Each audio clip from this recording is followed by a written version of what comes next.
சேலம் சிவராஜ் சித்த வைத்தியசாலையின் சென்னை கிளைகள். For appointment, call T Nagar branch 9940533500, Nungambakkam branch 9788827500. நேர்களே வணக்கம், இது சாணக்கியா. இன்று நம்மோடு டெல்லியிலிருந்து மூத்த பத்திரிகையாளர் டெல்லி ராஜகோபாலன் சார் இணைந்திருக்கிறார். முக்கியமான விஷயங்களுடன் டெல்லி லீக்ஸில் இணைந்திருக்கிறார். கேட்கலாம். வணக்கம் சார். நமஸ்காரம். நமஸ்காரம். வணக்கம். நமஸ்காரம். நமஸ்காரம். நமஸ்காரம் சார். திரு விஜய் அவர்கள், முதல்வர் அவர்கள் இன்னைக்கு கரூர் சென்றார். கரூர்ல ரொம்ப ஒரு பரபரப்பான பேச்சு அப்படின்னு தான் சொல்லணும். அரசியல் நெடி தூக்கிய பேச்சாக இருந்தது. சினிமா வசனங்கள், பாட்டே பாடினார். நேரடியாக திமுகவிற்கு அறைகூவல் விடுத்திருக்கிறார். மக்களுக்கு ஒரு அழைப்பு விடுத்திருக்கிறார், திமுகவை தேர்தலில் படுதோல்வி அடைய வைக்க வேண்டும் என்று. எப்படி பாக்குறீங்க இந்த ஸ்பீச்? தமிழக முதல்வர் விஜய் அவர்களுடைய கரூர் ஸ்பீச் பார்க்க நான் 3 விதமா பார்க்க ஆசைப்படுறேன். ஒன்று அவர் he got a promotion from a cinema actor to a real time politician. ரெண்டாவது, அவர் இன்னைக்கு பேசினுடைய பின்னணி தனக்கு என்று ஒரு கூட்டணி அமைத்து விட்டார். முதலமைச்சர் தாவேகா முதலமைச்சரை தவிர ஒரு கூட்டணியினுடைய முதலமைச்சர். ஆக மொத்தம் அனைத்து கட்சிகளும் இதில் இன்வால்வ் பண்ண வச்சுட்டாரு. ஆன்டி டிஎம்கேவா அவர் பேசினத்தை விஸ்வரூபம்னு சொன்னார். அந்த விஸ்வரூபம் சொன்னீங்க, நான் தோன்றேன் நிறைய வந்துட்டு இருக்குன்னு சொன்னார் பாருங்க. இன்னும் 2-3 மினிஸ்டர், அப்புறம் 4 எம்பி இவாளுக்கு லிஸ்ட் இருக்கு அவர்கிட்ட. அந்த 4 எம்பி இன்னும் ஒரு 10-15 நாள்ல முடிச்சிருவாங்க. இந்த மாச கடைசியில பட்ஜெட் செஷன் தமிழ்நாடு அசம்பிளி நடக்க போறது. அதற்கான ஒரு ட்ரெண்ட் செட்டரா தான் இதை பேசியிருக்காரு நான் நினைக்கிறேன். ஏன்னா அதுதான் ஒரு கட் அண்ட் ரைசர். தன் ஃபிஸ்கல் டிஃபிகல்டிஸை பற்றி ஒயிட் பேப்பரை பற்றி சொன்னார். அந்த தண்ணி விட்டுனே என்ன ஓட்ட பாத்திரத்தை என்ன விழ போகுது, கீழே எங்கே போச்சு பணங்கிற அதெல்லாம் எக்ஸ்பிளைன் பண்ண போகிறார். இப்போ அதை தவிர மூன்றாவதாக தான் சிபிஐயில் கரூரை பற்றி பேசியதை இன்றே அவுத்து விட்டார். சிபிஐ கிட்ட என்னென்னலாம் இவர் தரப்பு வாதங்களாக வைத்தாரோ அதை தான் இன்னைக்கு அவர் பேசியிருக்காரு. ஜஸ்ட் லைக் அவர் கரூரோட போலீஸ் தனக்கு தவறான தகவல்களை சொன்னதாக சொன்ன விஷயங்கள் உட்பட எல்லாத்தையும் தவறா மிஸ்கைட் பண்ணாங்க அப்படின்றது எல்லாத்தையும் அங்க சொல்லியிருக்காரு. அதுதான் இன்னைக்கு அவுத்து விட்டுருக்காரு. அதை கண்டெம்ட், பிரெஜுடிஸ், பர்ஜரி அப்படிலாம் சொன்னாங்க. அதுக்கெல்லாம் ஒளிவத்தால் பேரிடாது சொன்னாரு. அது சிபிஐன்னு சொல்லவே இல்லையே. தவிர இந்த வழக்கு நிலைமையில் இருக்கிறது. ஒன்னே ஒன்று சொல்றேன் அருண், ஸ்பெஷல் இன்வெஸ்டிகேட்டிங் டீம் போட்டாங்க. அஜய் ரஸ்தோகி முன்னாள் நீதி அரசர் சுப்ரீம் கோர்ட்.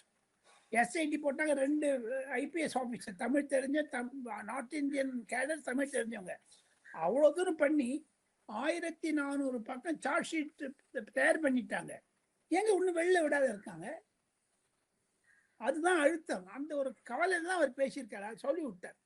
தான் என்னென்ன பேசணுமோ சிபிஐயில் அதெல்லாம் சொல்லி விட்டார். நோ ப்ராப்ளம், முடிஞ்ச போட்டு பேர் சொல்லாத சொல்லிட்டார். இது ஒரு எதிர்கட்சிகள் கான்ட்ரவர்சி உண்டாக்கினாலும் அதிலிருந்து அவர் தப்பித்து விடுவார்.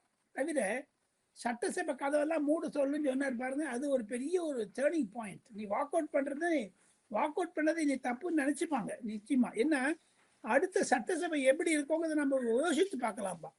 ஆதவ் அர்ஜுனா மீண்டும் சொல்லுகிறார், ஜெயலலிதா 1989ஆம் வருடத்தில் அவருடைய சேலையை உருவியது இதே ஸ்டாலின், துரைமுருகன் என்றெல்லாம் சொன்னது பிறகு, சட்டசபையில் வெளிநடப்பு செய்த பிறகு, அவங்களாம் ஒரு இப்படின்லாம் சொன்ன பிறகு, அப்புறம் இப்படி பார்க்குற அப்பா எங்கன்னு கேட்டதெல்லாம் பார்த்தப்புறம் வரக்கூடிய பட்ஜெட் செஷன் ரொம்ப ஹீட்டட் டிபேட்டாக இருக்க போது ஒரு பேண்டமோனியம், ஒரு ரகலை பண்ணுவாங்க டிஎம்கே காரங்க.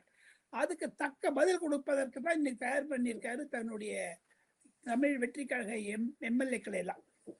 தவிர டீலிமிட்டேஷனை பற்றி அவர் பேசினதுனால திமுகவை ஒரு அழுத்தத்தில் கொண்டு வந்து விட்டார். அது பாஜக பக்கம் போற மாதிரி சொல்லி விட்டார். ஏன்னா ஏற்கனவே நாடாளுமன்றத்திலேயே ராஜா பேசியிருக்காரு, 50% அஷூரன்ஸ் கொடுங்க, நாங்கள் ஓட்டு போடுறோம்னு சொல்லிட்டு. தமிழக சட்டமன்றம் 50% இருக்கும், 40 நாங்கள் 60 பண்றோம், அஷூரன்ஸ் கொடுங்க. அஷூரன்ஸ் கொடுக்க போறாங்க இந்த வாட்டி.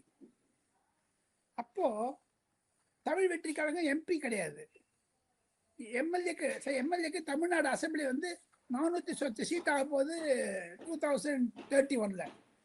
2029 லோக்சபா 815 இருக்க போகுது.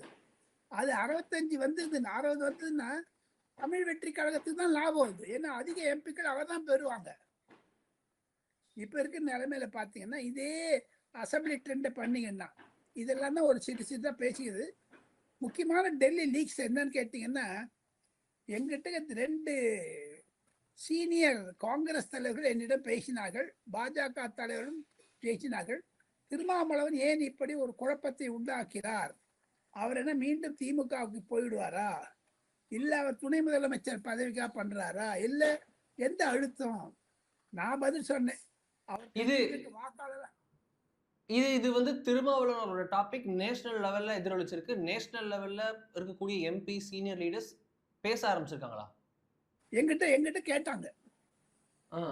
காரணம் என்னன்னா, திருமாவளவன் வந்து ஏன் தடால்னு வந்து திமுக பக்கம் பேசுறாரு, எதனால பேசுறாரு, அதெல்லாம் ஒரு பாயிண்ட் ஆஃப் டிஸ்கஷன் ஆயிடுச்சு டெல்லியில.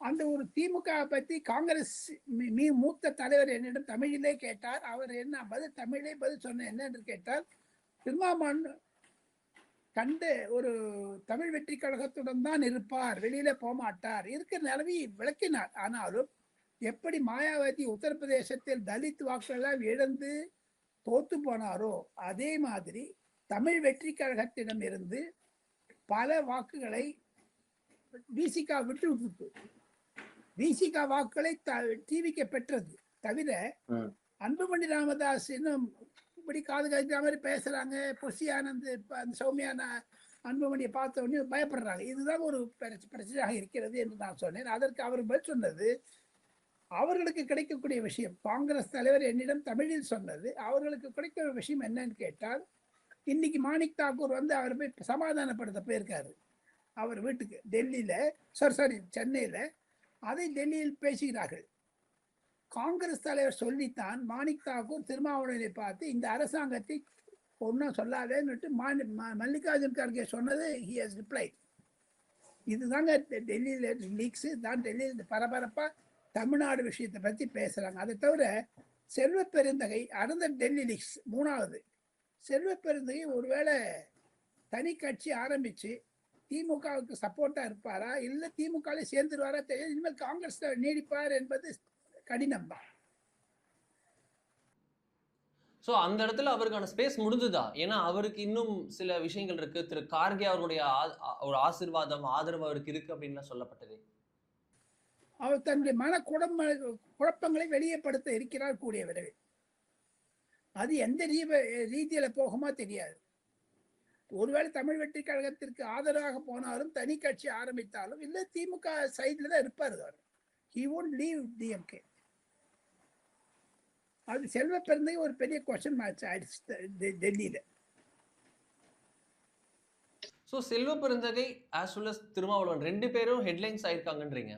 மறுபக்கத்துல திரு அன்புமணி காவேரியில ஒரு முக்கியமான ரோல் பிளே பண்றாரு. மேகதாது அணைக்கு எதிராக நடைப்பயணம் மேற்கொண்டிருக்கிறார். பல இடத்துல வீடியோ எடுத்து சோசியல் மீடியால பேசுறாரு, பல இடத்துல ரீச் அவுட் பண்றாரு, மக்களை நேரடியா சந்திக்கிறாரு, தரையில நடக்கிறாரு, திரையிலையும் வராரு. இப்ப கவர்மெண்ட்டையும் அப்ரோச் பண்ணிருக்காங்க, புஷி ஆனந்த பார்த்திருக்காங்கன்றதை நீங்களும் சொன்னீங்க. இந்த இதுல காங்கிரஸ் கட்சி அவர் தொடர்ந்து மடக்குகிறார். திரு அன்புமணியை பயன்படுத்திய வார்த்தை கிரேட்டர் நிக்கோபார் ப்ராஜெக்ட். அந்த ப்ராஜெக்ட் வந்து ரொம்ப நல்ல ப்ராஜெக்ட். ஆனா அதை வந்து என்விரான்மெண்ட்னு சொல்லி திரு ராகுல் காந்தி எதிர்க்கிறாரு. ஆனா ஒரிஜினலா என்விரான்மெண்ட் கெட்டு போகக்கூடிய ப்ராஜெக்ட்னா அது மேகதாது தான். அதையே அவர் எதிர்க்கல அப்படின்ட்டு கிரேட்டர் நிக்கோபார் ப்ராஜெக்ட்டுக்கு சப்போர்ட்டாவும் மேகதாதுவை கொஸ்டின் பண்ணி காங்கிரஸை பின் டவுன் பண்றாரு. இது அவர் பிஜேபி அலைண்டா இருக்காரு அப்படின்றத புரிஞ்சுக்கலாமா? கண்டிப்பாக பிஜேபி விட்டுட்டு வரமாட்டாரு. பிஜேபி காத்து தமிழ் வெற்றி கழகத்துடன் நெகோசியேட் பண்ணுவாரு. அதை தவிர மேகதாது பற்றி இன்று விஜய் பேசிய பிறகு காங்கிரசுடைய நிலைமை மிகவும் இக்கட்டாகிவிட்டது என்பதுதான் என்னுடைய கருத்து. டெல்லி லீக்ஸ் மூலமாக சொல்லுகிறேன். காங்கிரஸ் வந்து ஒரு டயபாலிக்கலா இருக்கும். இனிமேல் காங்கிரஸ் கண்டினியூன்ஸ் இன் விஜய்ஸ் பொலிட்டிக்கல் சிஸ்டம் கஷ்டமா இருக்கும் தான் என்னுடைய கருத்து. அதையெல்லாம் தெரிஞ்சுன்னா திருமாவளவன் அப்படி பேசுறாரோ, அன்புமணி அப்படி பேசுறாரோ, இதெல்லாம் ஒரு சந்தேகத்தை உண்டாக்குகிறது. எனினும் குழப்பமான சூழ்நிலையில் தமிழக அரசியல் இருந்தாலும் அன்புமணி ராமதாசும் விஜய் அவர்களும் இன்று மேகதாதுவை பற்றி பேசினதில் ஒரு கிளாரிட்டி, ஒரு விமர்சனம் என்ன கிடைக்கிறதுன்னு கேட்டீங்கன்னா, மேகதாதுவை பற்றி எந்த விஷயத்தையும் காம்ப்ரமைஸ் பண்ண மாட்டாரு விஜய். ஏன்னா டிஎம்கேனுடைய ஸ்டாண்டை எக்ஸ்போஸ் பண்ணாரு இன்னைக்கு விஜய். அதை சட்டசபையிலே பேசினார் இன்டைரக்டா. அது பற்றி நம்ம ஆதவர்த்தினாவும் இண்டிகேட் பண்ணினாரு தனி நிருபர் கூட்டத்தை. இதெல்லாம் வச்சு பார்த்தீங்கன்னா சம் கன்ஃபியூஷன் இந்த தமிழ் வெற்றி கழக கூட்டணியில் இருக்குதுங்க. எப்படி தமிழ் வெற்றி கழகத்துடைய கூட்டணிக்கு என்ன பேர் வைக்க போறாங்கன்னு தெரியல. யார் ஜெனரல் கோஆர்டினேட்டரா வரப்போறான்னு தெரியல. திருமாவளவனுக்கு இனிமேல் கிடைக்காது அது. ஏன்னா இனிமேல் எதிர்த்து பேசிட்டாரு. ஒருவேளை சிதம்பரத்துக்கு கிடைச்சாருன்னா சிதம்பரம் வந்து we cannot work under Vijay. யாருக்கு கிடைக்கும் தெரியல. வைகோ அவர்கள் பேர் சொல்றாங்களே, வைகோக்கு அந்த திமுகவினுடைய எதிர்ப்பு சக்தி இல்லைங்கிறது தான் அவங்க நினைக்கிறாங்க. ஏன்னா அந்த தமிழ் வெற்றி கூட்டணியுடைய ஒருங்கிணைப்பாளர் திமுகவை தாக்குபவராக இருந்தால்தான் விஜய்க்கு அவருக்கும் ஒன்னா போகும். இல்லாம கஷ்டமா இருக்கும். வைகோ அவர்கள் திமுக கடுமையா தாக்கிட்டு இருக்காரு, நல்லா தாக்கிட்டு இருக்காரு. போக போதான் தெரியும். அந்த அவருக்கு முன்ன இருந்து நோபல் பிரைஸ் கொடுக்கணும்னு சொன்னதெல்லாம் திருமாவளவன் அவருக்கே வைகோக்கே கொடுக்கணும், கட்சி மாறி இருக்காருன்னு சொல்றதெல்லாம் வச்சு பார்த்தீங்கன்னா ஒரு ஸ்லேடையாகிதான் வருகிறது. அவர் வந்து கொஞ்சம் ரெண்டு பேருமே விஜய் சொன்ன மாதிரி டாக் லெஸ் ஒர்க் மோர். ரெண்டு பேரும் அதிகமாக பேசுறாங்க. வைகோ அவர்கள் திருமாவளவனை கண்டித்திருக்க வேண்டும். ஆனா நோபல் பரிசுலாம் சொல்லி இருக்க கூடாது. அது வைகோக்கு அழகல்ல. ஓகே, இதுல வந்து இன்னும் கரெக்டா ஒரு வார கேப்ல பார்த்தோம்னா நாடாளுமன்றம் கூடுகிறது, மழைக்கால கூட்டத்தொடர் தொடங்குகிறது. இதுல திமுகவோட நிலைப்பாடு என்னவா இருக்கும் அப்படின்ற ஒரு $1 மில்லியன் கொஸ்டின் தொடர்கிறது. அவங்க தனி சீட்டிங் அரேஞ்ச்மெண்ட்ஸ் கேட்டாங்க. நாங்க காங்கிரஸ் கூட உட்கார மாட்டோம், தனியா தான் உட்காருவோம்னு கேட்டாங்க. தனியா கொடுத்துட்டாங்க, அலாட் பண்ணிட்டாங்க. அதை தாண்டி திமுகவின் சில எம்பிக்கள் பாஜகவுக்கு தூது விடுவது போலவும், அவர்கள் வந்து அவர்களுக்காக ஒரு சில விஷயங்கள் பேசிக்கொள்வது போலவும் தகவல். இன்னொரு தரப்பு வந்து அவங்க தனியா வந்து கட்சிக்குள்ள இது இல்லாம பிஜேபி கிட்டையும் பேசல, டிஎம்கே கூட கோவத்துல இருக்காங்க அப்படின்ற மாதிரியும் ஓடிட்டு இருக்கு. டிஎம்கே எம்பி ஸ்பிளிட்டடா இருக்காங்க, 2 குரூப்ஸா இருக்காங்க. Some are reaching out, some are not reaching அவுட்னு வர இந்த ரூமர்ஸ் எப்படி? கரெக்டா அதுதான் டெல்லி லீக்ஸ் 6 டிஆர் பாலு, ஏ ராஜா, கனிமொழி இவங்கெல்லாம் பிஜேபியோட கண்டினியூ பண்ணணும். தமிழ் வெற்றி கழகத்தை எதிர்க்க வேண்டும் என்றால் ஒரு அரசாங்கத்துடைய பிடிப்பு வேண்டும். 2 கவர்மெண்ட் நம்ம அகேன்ஸ்ட் அது மாதிரி நொசிக்கிடுவாங்க 2 பேரும் சேர்ந்து. அதனால கொஞ்சம் சாஃப்டா போறதுதான் பெட்டர் வித் பிஜேபி என்கிறார்கள். 22 எம்பி லோக்சபால காங்கிரஸ் திராவிட முன்னேற்ற கழகத்திற்கு, 8 பேர் ராஜ்யசபால, 30 எம்பிக்கள் இருக்கிறார்கள். இந்த 30ல ராஜ்யசபால திருச்சி சிவா வந்து ஸ்டாலினுடைய ஆளு. மீதி இருக்க எல்லாருமே உதயநிதியுடைய ஆளு. இங்க 22 பேர்ல 14ல இருந்து 15 பேர் உதயநிதி ஆளா இருக்காங்க. அவங்கெல்லாம் தனியா இருக்கணும்னு பாக்குறாங்க, நாட் வித் பிஜேபி.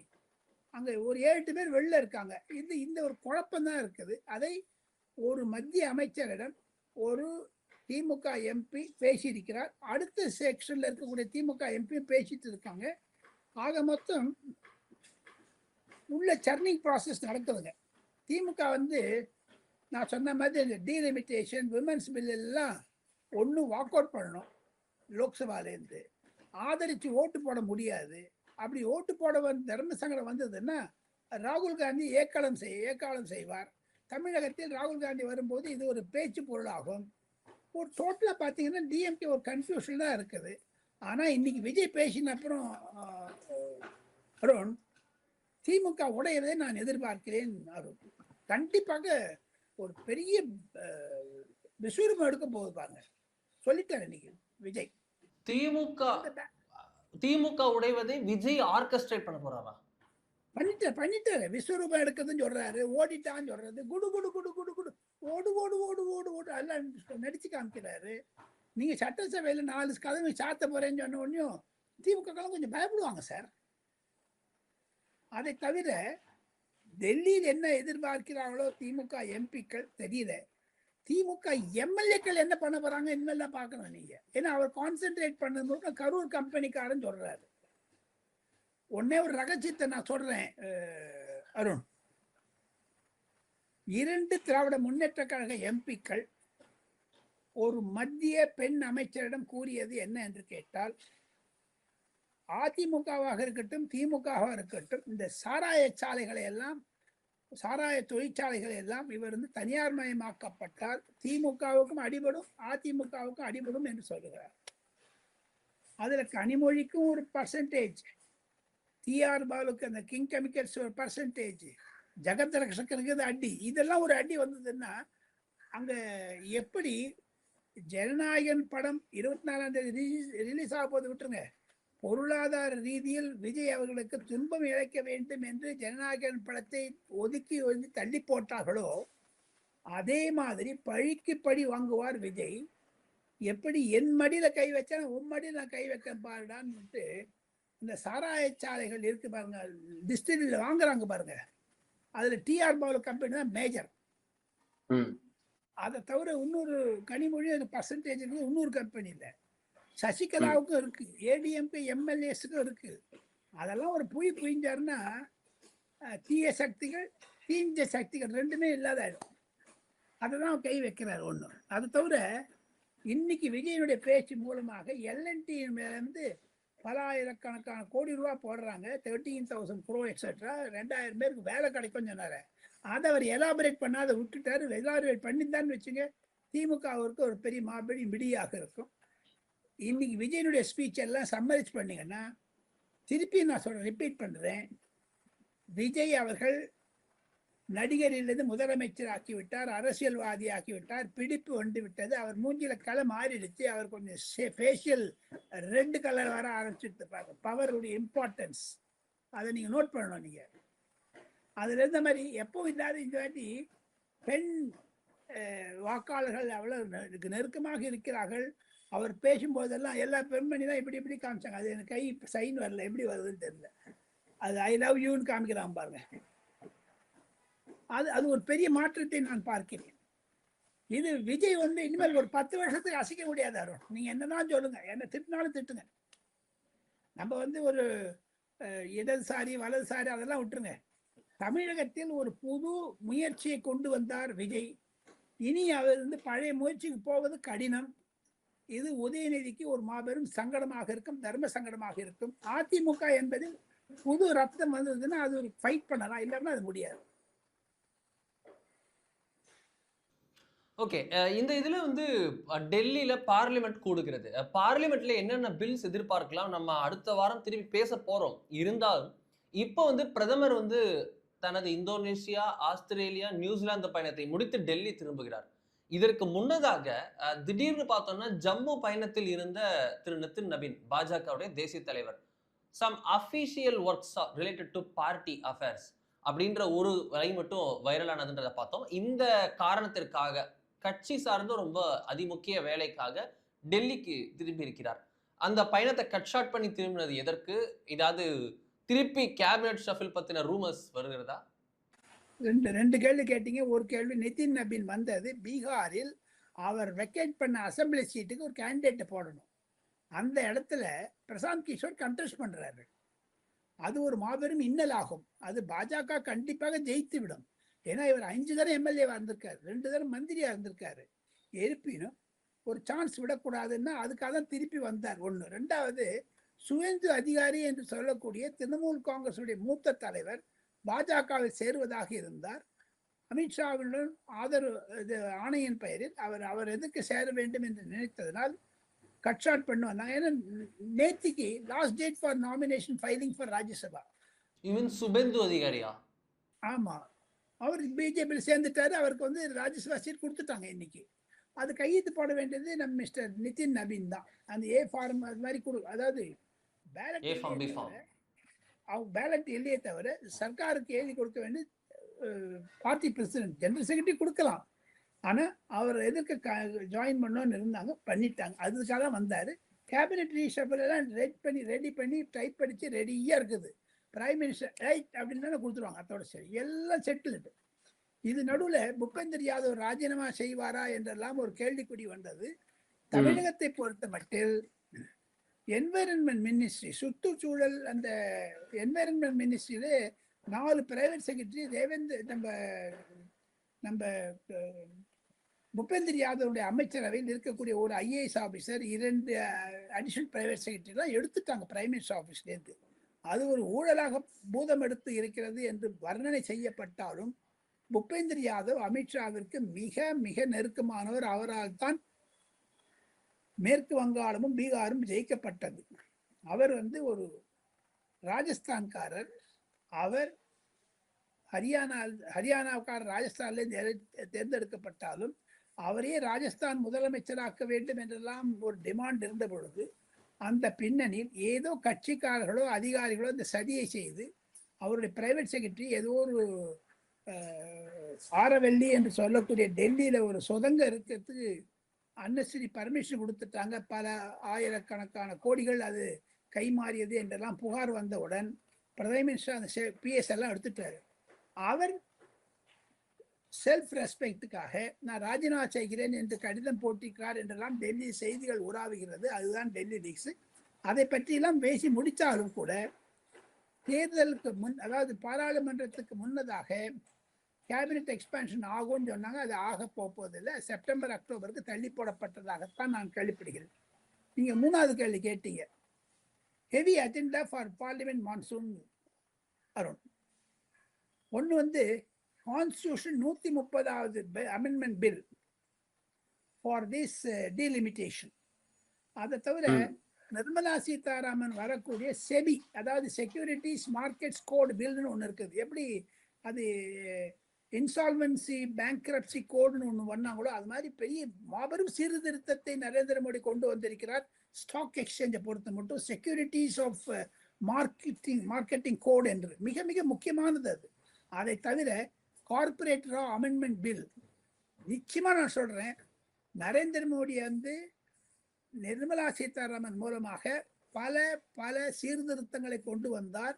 நீங்க எனக்கு ஒரு சஜஷன், சாணக்கியா நேயர்களுக்கு அருண் மூலமாக, ரங்கராஜ் பாண்டே மூலமாக நல்ல ஏபிள் சார்ட்டர்ட் அக்கௌண்டன்ட்டை கூப்பிட்டு இந்த செக்யூரிட்டி பில்லை பற்றியும் கார்பரேட் லாவை பற்றி பேசினீங்கன்னா ஏன்னா அரசியல் ரீதியாக நான் பேச முடியும். ஆனால் நுணுக்கங்களை பற்றி எனக்கு தெரியாது. I must accept that. அந்த பில் வந்ததுன்னா இந்தியாவிலேயே ஒரு மாறுதலை கொண்டு வரும் என்று நிர்மலா சீதாராமன் என்னிடம் சொன்னார். ஆக மொத்தம் இந்த 3 பில்லு, அதை தவிர விக்சித் பாரத் சிக்ஷா அபிசந்தான் பில்லுன்னு ஒன்று வரப்போகுது. அது மொத்தம் இந்த 4 பில்லு தான் முக்கியமான இருக்க போகுது மான்சூன் செஷன் ஆஃப் பார்லிமெண்ட்ல. இதுல எனக்கு பொறுத்த மட்டும் women's bill also included 3rd டைமா வந்துடும். ஓகே, மறுபக்கத்துல தன்னுடைய பலத்தை கூட்டுவதற்கான விஷயத்தை தொடர்ந்து என்டிஏ இன்க்ரீஸ் பண்ணிட்டே போகுது. இதுல அடுத்ததாக மேலும் பலர் இணைவார்கள் என்ற தகவல். யார் யார் வர இருக்கிறார்கள்? அது இன்னும் போதான் தெரியும்பா. ஏன்னா யார் வரப்போறா யார் வரலைங்கிறது நான் உங்ககிட்ட திருப்பி இதை நான் கேட்கறது நீங்களே சொல்லுவீங்கன்னு, பட் நீங்க சொல்ல மறுக்கிறீங்க. You are too diplomatical. அதனால நான் உங்ககிட்ட டைரக்டா பின் பாயிண்ட் பண்ணி கேட்கிறேன். சரத்பவார் என்டிஏ கூட்டணியில் இணைகிறாரா இல்ல பாஜகவிலேயே இணைகிறாரா? இணைகிறார். என்டி கூட்டணியில் இணைகிறார். மகாராஷ்டிரா அரசியலில் ஒரு மாறுபெரும் திருப்பம் வந்திருக்கிறது. மகாராஷ்டிரா அரசியலில் சஞ்சய் ரவுத் சொல்றாரு, சரத்பவார் இவ்வளவு வயதிலும் கிரெடிபிலிட்டி போயிடுச்சு, அவர் மீது இருந்த நம்பிக்கை போயிடுச்சு அப்படிலாம் சொல்றாரு. ஆக மொத்தம் காங்கிரஸ்ல இருக்கக்கூடிய குழப்பத்தினால்தான் சரத்பவார் வெளில வர்றாரு. காங்கிரஸ்ல ராகுல் காந்தி பிடிக்கல அவங்களுக்கு. அதை யாரையும் சொல்ல மாட்டேங்கிறான். எக்ஸப்ட் தமிழ்நாடு ராகுல் காந்தி எவனையா பிடிச்சிட்டு இருக்கும்? எக்ஸப்ட் விஜய்.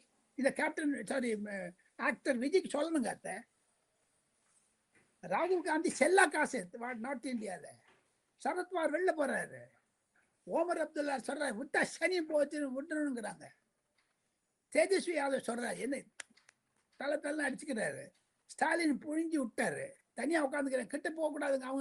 அவங்கள பார்த்தாலே ஒரு இன்னும் வேற மாதிரி ட்ரீட் பண்றாங்க. ஆக மொத்தம் சரத்பவார் நான் டிப்ளமேட்டிக்கா இல்லை சாணக்கிய நேரிட்டு நான் இந்த கருத்தை ஒரு இருட்டடிப்பு செய்ய வேண்டும். தாங்கள் கேட்ட கேள்விக்கு straight answer yes, Sharad Pawar is joining. அதை கண்டிப்பாக வட இந்திய அரசியலை தமிழ்நாட்டினுடைய முதலமைச்சர், மாண்புமிகு முதலமைச்சர், தமிழ் வெற்றி கழகத்துடைய தலைவர் புரிந்து கொள்ள வேண்டும். ராகுல் காந்தி அச்சனை பண்ணாதீங்க விஜய் அவர்களே, தங்களுக்கு ஆபத்தில் கொண்டு வந்து விடுவார். முதுகுல குத்துவார். ஒரு நாள் அவர் ஸ்டாலினை குத்தின மாதிரி. ஓகே, பல விஷயங்கள் நடந்து வருகிறது அப்படின்றத பார்க்குறோம். டெல்லியில சூடாக இருக்கிறது. ரொம்ப நன்றி சேத்தன். நம்மோட இருந்து ரொம்ப டீட்டெயிலா பல முக்கியமான விஷயங்கள நம்மோடு சொன்னதற்காக மிக்க நன்றி. தேங்க்யூ. கான்ஃபிடென்ட்டா இருங்க.